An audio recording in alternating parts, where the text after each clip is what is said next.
নমস্কার। আজ একটা ছোট্ট গল্প বলি, আশা করি আপনাদের সকলের ভালো লাগবে।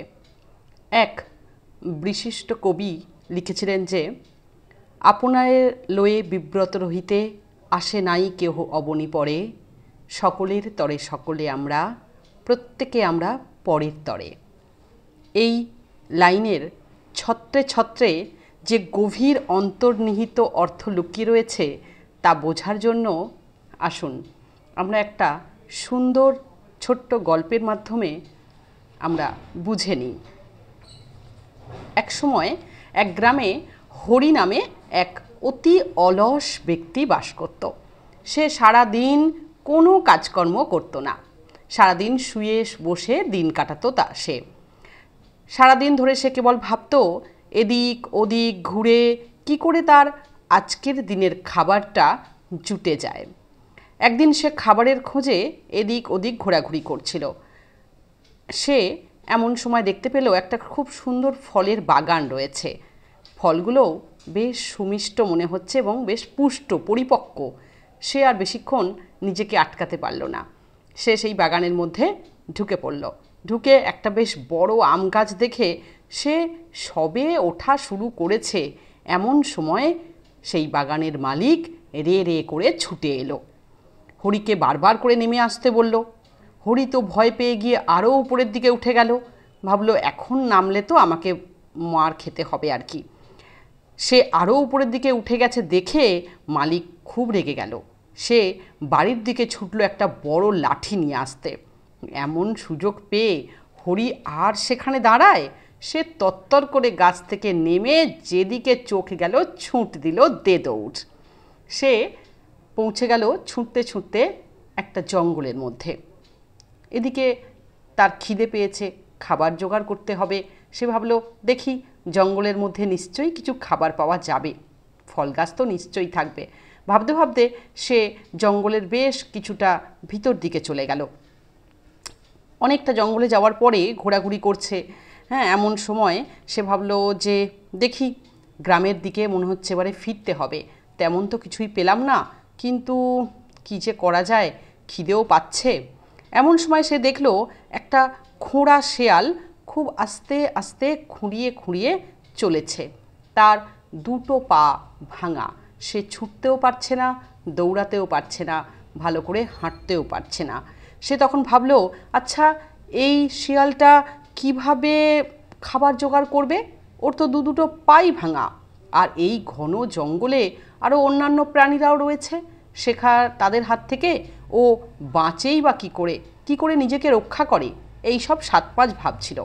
এমন সময় দেখলো অনেকটা দূর থেকে শিয়াল আসছে, সিংহ আসছে, যার মুখে বড় একটা মাংসের টুকরো রয়েছে। সে ধীরে ধীরে এদিকে এগিয়ে আসছে। তাই দেখে হরি তাড়াতাড়ি করে একটা বড় গাছ থেকে তার উপরে উঠে পড়ল। সিংহকে দেখা মাত্রই আশেপাশে যে জন্তু জানোয়ার যারা যারা ছিল সবাই এদিক ওদিক করে ছুট দিল, কেউ আর সামনে নেই। তখন হরিও ভাবতে শুরু করলো, হায় রে, শিয়ালটা তো ছুটতে পারবে না, পালাতেও পারবে না, তাহলে মনে হয় আজ শিয়ালটা ওই সিংহের হাতে মারাই পড়বে। কিন্তু সে এক অন্য দৃশ্য দেখলো যে সিংহটা তার মাংসের মুখের যে মাংসের টুকরোটা ছিল সেটা ধীরে ধীরে নিয়ে এসে শেয়ালের সামনে সিংহ রেখে দিল, আর তারপরে আবার তার নিজের পথ ধরে এগিয়ে চলল। আর শিয়ালটা সেই মাংসটা খেতে লাগলো। অলস হরি এটা দেখে অতি আশ্চর্য হয়ে গেল।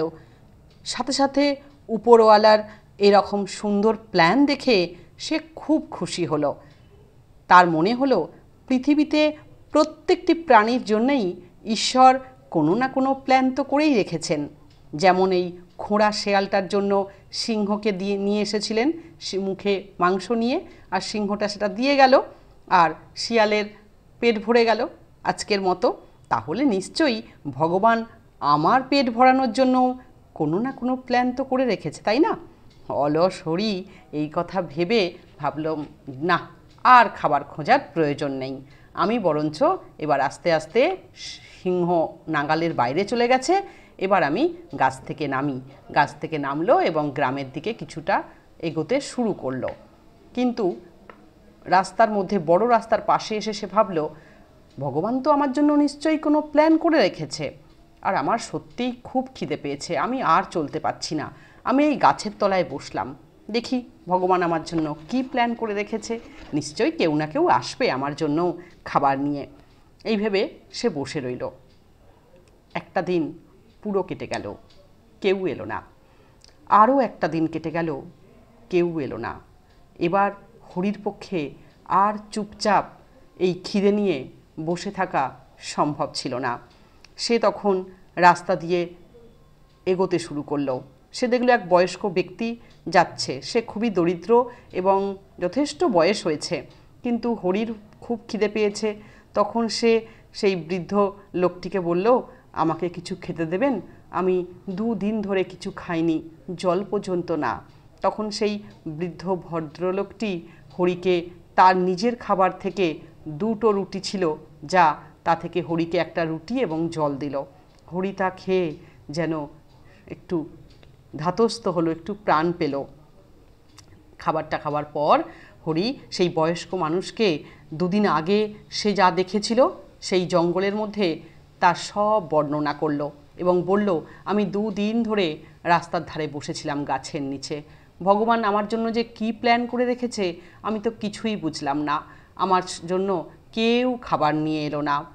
এই সব বলার পরে তখন ওই বয়স্ক ব্যক্তি একটু হাসলো, বলল, এটা সত্য যে ঈশ্বরের কাছে সবার জন্যই কোনো না কোনো প্ল্যান তো আছে, আর তোমার জন্যও আছে, কিন্তু তুমি ভুল পদ্ধতি ভেবেছ।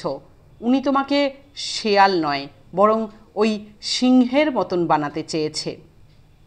কি ঠিক নয় কি?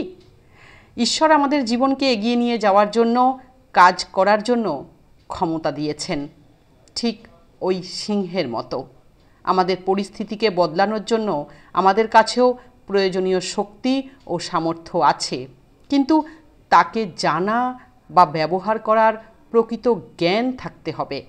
তার জন্য প্রচেষ্টা চালিয়ে যেতে হবে, আমাদের সক্ষম হতে হবে, তবেই আমরা ওই সিংহের মতন হতে পারবো।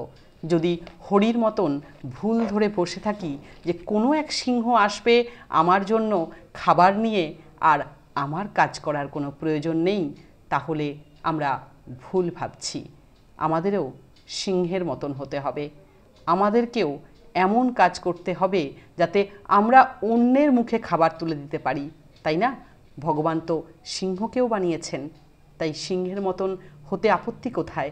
অন্যের মুখে খাবার তুলে দেওয়া, অন্যের দিকে আশ্রয়ের হাতটা তুলে দেওয়া, কারো বিপদে হাতটা বাড়িয়ে দেওয়া, এটা কি করতে পারি না?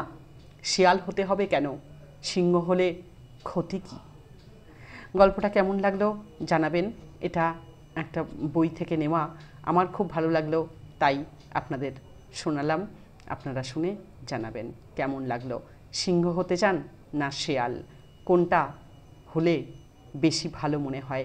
ঈশ্বরের কাছের হতে পারবো, তার সত্যিকারের সফলতার সূত্রটা জানা হবে। নমস্কার।